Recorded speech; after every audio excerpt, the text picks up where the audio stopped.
আমি একটা প্রশ্ন দিয়ে শুরু করি। আপনারা কখনো লাশ গোসল করাইছেন?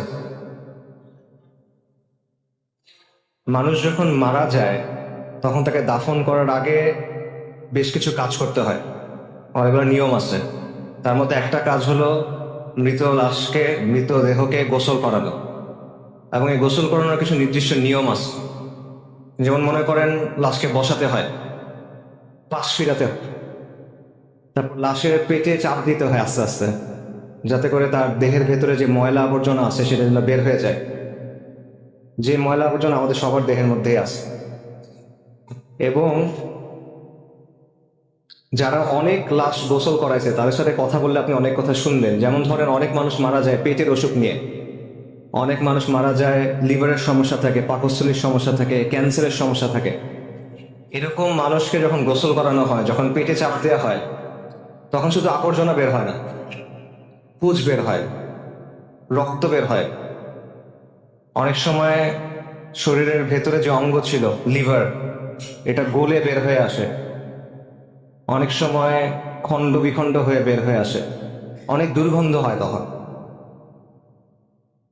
আমরা মৃত্যু জিনিসটাকে অনেক পবিত্রতা দেওয়ার চেষ্টা করি।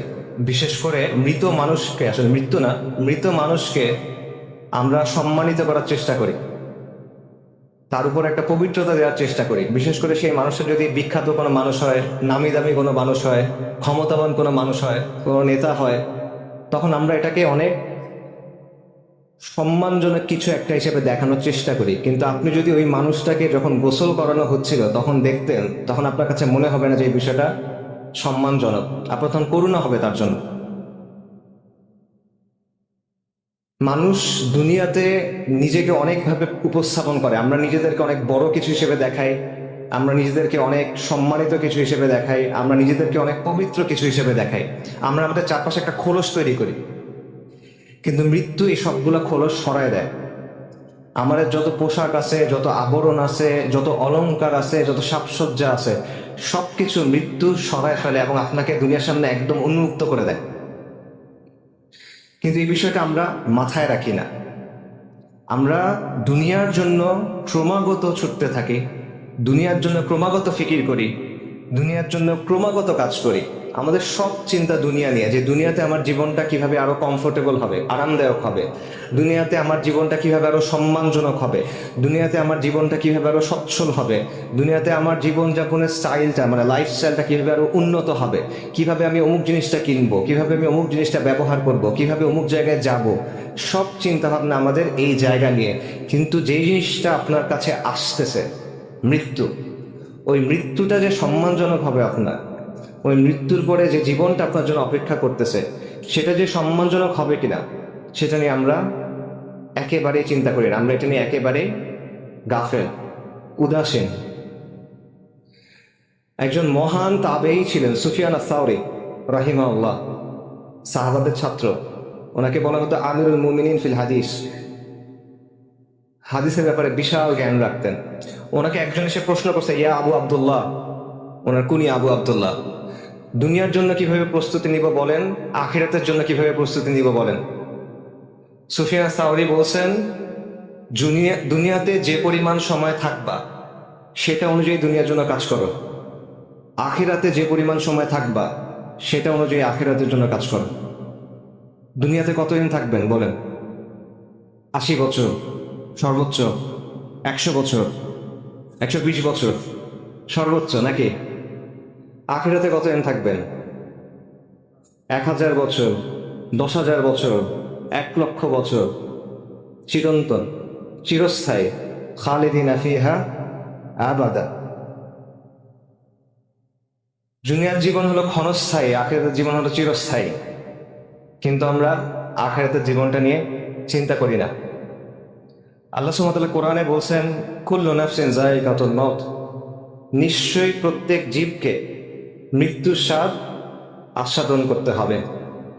ওয়া ইন্নামা তুওয়াফফুনা উজুরাকুম ইয়াউমাল কিয়ামাহ, এবং কিয়ামতের দিন তোমাদেরকে তোমাদের যে প্রতিফল, যে কর্মফল, সেটা পরিপূর্ণভাবে বুঝিয়ে দেয়া হবে।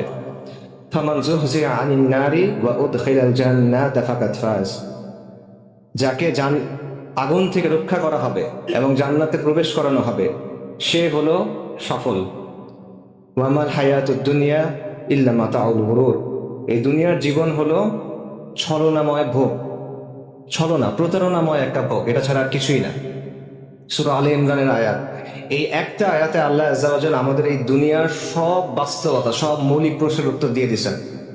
যেই বিষয় নিয়ে আমাদের এত পেরেশানি, যেই বিষয় নিয়ে আমাদের এত ছোটাছুটি, যেই বিষয় নিয়ে আমাদের এত চিন্তা, এত কষ্ট, সব কিছুর আসল মূল্যটা কত, এই সব কিছুর পরে কি অপেক্ষা করতেছে, দুনিয়ার সফলতা কি, ব্যর্থতা কি, এরপরে আমাদের জন্য কি অপেক্ষা করতেছে।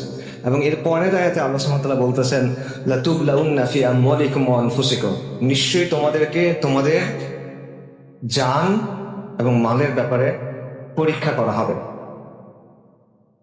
দেখেন, আমাদের জীবনের মধ্যে নিশ্চিত জিনিসপত্র কিছু নাই, সবকিছু অনিশ্চিত। যে বিষয়গুলো নিয়ে আপনি সকাল থেকে ঘুমানোর আগ পর্যন্ত চিন্তা করেন, ইভেন ঘুমানোর সময় যেগুলো নিয়ে স্বপ্ন দেখেন, কোনোটার মধ্যে কোনো নিশ্চয়তা নাই।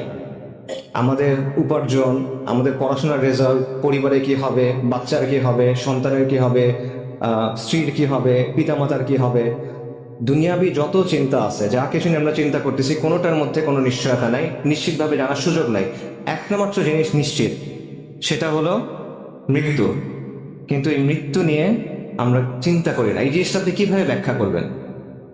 একটা জায়গা যেখানে আপনি চিরস্থায়ীভাবে থাকবেন, যে জিনিসটা নিশ্চিত, সেটা নিয়ে আপনি চিন্তা করতেছেন না। আমিরুল মুমিনিন আলী ইবনে আবু তালিব রাদিয়াল্লাহু আনহু, ওনার একটা উক্তি আছে, সেখান থেকে একটা ব্যাখ্যা পাওয়া যায়। উনি বলছেন যে মানুষ ঘুমন্ত, মৃত্যুতে সে জেগে ওঠে। মানুষের এই জীবনটা আসলে একটা ঘোরের মতো, একটা ঘুমের মতো। যখন সে মারা যাবে, যখন আখিরাতের জীবন শুরু হচ্ছে, তখন সে জেগে ওঠে। এটা ভাবে চিন্তা করেন, আমরা যখন স্বপ্ন দেখি, স্বপ্নের মধ্যে তো অনেক কিছু হয়। স্বপ্নের মধ্যে যখন মানুষ কোনো বিপদ দেখে সে ভয় পায়, স্বপ্নের মধ্যে যখন ভালো কিছু হয় তখন সে খুশি হয়, এবং স্বপ্নের মধ্যে মনে হয় কত ঘটনা ঘটতেছে অনেক সময় নিয়ে। কিন্তু যখন আপনি ঘুম থেকে উঠেন, তখন দেখবেন স্বপ্নের কথা আর মনে থাকে না, আচ্ছা আচ্ছা অল্প কিছু মনে থাকে, এবং মনে হয় এটা তো অল্প একটা সময় ছিল। তো এই দুনিয়ার জীবনটা এরকম, আপনি ঘুমায় আছেন, মৃত্যুর পর আপনি উঠবেন। যেটাকে আজকে আমার কাছে সবচেয়ে গুরুত্বপূর্ণ মনে হচ্ছে, কবরের জীবনের সময় মনে হবে যেটা কিছু ছিল না। বিচারের দিবসে বিচার শুরু হওয়ার আগে আপনার কাছে মনে হবে এটা কিছু ছিল না। বিচার শুরু হয় না এখনো, জান্নাত জাহান্নামের জীবন এখনো শুরু হয় নাই। জাস্ট ইয়াউমুল কিয়ামাতে বিচার শুরু হওয়ার আগের যে সময়টা, ওই সময়টাতে আপনার কাছে মনে হবে যে দুনিয়ার জীবন এটাতে একটা মুহূর্ত ছিল শুধু। কিন্তু এখন আমরা সবকিছু ভুলে এই জিনিসটা নিয়ে চিন্তা করতেছি শুধু। মৃত্যু সুনিশ্চিতভাবে আপনার দিকে আসতেছে। আল্লাহ সুবহানাহু ওয়া তাআলা কোরআনে বলছেন যে মৃত্যু এমন একটা জিনিস যেখান থেকে পালানোর কোনো সুযোগ নাই, মৃত্যুর পাকড়াও থেকে বের হওয়ার কোনো সুযোগ নাই। সূরা নিসাতে আল্লাহ বলছেন, তোমরা যেখানেই থাকো না কেন, মৃত্যু তোমাদের অবশ্যই পাকড়াও করবে, যদিও তোমরা সুউচ্চ সুদৃঢ় দুর্গের মধ্যে থাকো। বুরুজে মুশাইয়াদা, অনেক বড় একটা দুর্গ, অনেক লম্বা, মানুষ উঠতে পারে না, লাভ নাই, মৃত্যু ওইখানে এসেও আপনাকে ধরবে। এবং এই কারণে বারবার মৃত্যু সম্পর্কে আল্লাহ আযজা ওয়া জাল আমাদের কোরআনে সতর্ক করে দিয়েছেন, বারবার মনে করা দিয়েছেন যে তোমরা মৃত্যু নিয়ে চিন্তা করো, মৃত্যু আসতেছে। বারবার তিনি আখিরাতের কথা বলছেন যে এটা তোমার আসল জীবন, এটার জন্য তুমি প্রস্তুতি নাও, তোমার জন্য একটা পরীক্ষা আসতেছে। আল্লাযী খালাকাল মাউতা ওয়াল হায়াতা লিয়াবলুয়াকুম আইয়ুকুম আহসানু আমালা। আল্লাহ মৃত্যু এবং জীবনকে সৃষ্টি করছেন, আল্লাহ যাচাই করে দেখবেন এই জন্য যে কে আমলে উত্তম। এটা একটা পরীক্ষা, একটা পরীক্ষার মধ্যে আপনি আসেন, কিন্তু আপনি মনে করতেছেন আপনি এইটাই আপনার জীবন। আমরা মনে করতেছি, আমরা জানি এটা পরীক্ষা, কিন্তু আমাদের কাজের মধ্যে এটার কোনো প্রভাব নাই। এই জন্য আল্লাহ বারবার মৃত্যুর কথা আমাদের বলছেন। কিন্তু আমাদের সময়ের একটা ফিতনা হলো, বা একটা বাস্তবতা হলো, আমরা মৃত্যু নিয়ে চিন্তা করি না, আমরা মৃত্যু নিয়ে কথা বলা পছন্দ করি না। মৃত্যু নিয়ে যখন কেউ কথা বলে, এটা আমাদের কাছে পছন্দ হয় না। অথচ নবী সাল্লাল্লাহু আলাইহি ওয়াসাল্লামের কথা চিন্তা করেন, তিনি যখন কোনো বিয়ের অনুষ্ঠানে গেছেন, নিকার অনুষ্ঠানে, সেখানে তুমি বলতেছেন, ইয়া আইয়ুহাল্লাযীনা আমানুত্তাকুল্লাহা হাক্কা তুকাতিহি ওয়া লা তামুতুন্না ইল্লা ওয়া আনতুম মুসলিমুন। সেখানেও তিনি এই আয়াত পড়তেছেন যে তোমরা মুসলিম না হয়ে মৃত্যুবরণ করো না। একটা নিকার অনুষ্ঠান, যেটা হলো একটা আনন্দের জিনিস, আনন্দের জিনিসটা বিয়ে হয়েছে, আপনাদের জন্য তো অনেক অপেক্ষা করে আছেন রে, আনন্দের জিনিস। একটা নতুন পরিবার শুরু হচ্ছে, সেই পরিবার থেকে নতুন মানুষ আসবে, সেইখানেও এসে নবী সাল্লাল্লাহু আলাইহি ওয়াসাল্লাম মৃত্যুর কথা স্মরণ করা দিচ্ছেন। নবী সাল্লাল্লাহু আলাইহি ওয়াসাল্লাম বলছেন আকসিরু যিকরা হাদিমিল লাজ্জাত, যে বেশি বেশি করে তোমরা ওই জিনিসকে স্মরণ করো যেটা সুখ বিনাশী, যেটা সবকিছুর সুখ নষ্ট করে দেয়, যেটা সবকিছুর স্বাদ নষ্ট করে দেয়। সেই জিনিসটা কি? সেই জিনিসটা মৃত্যু।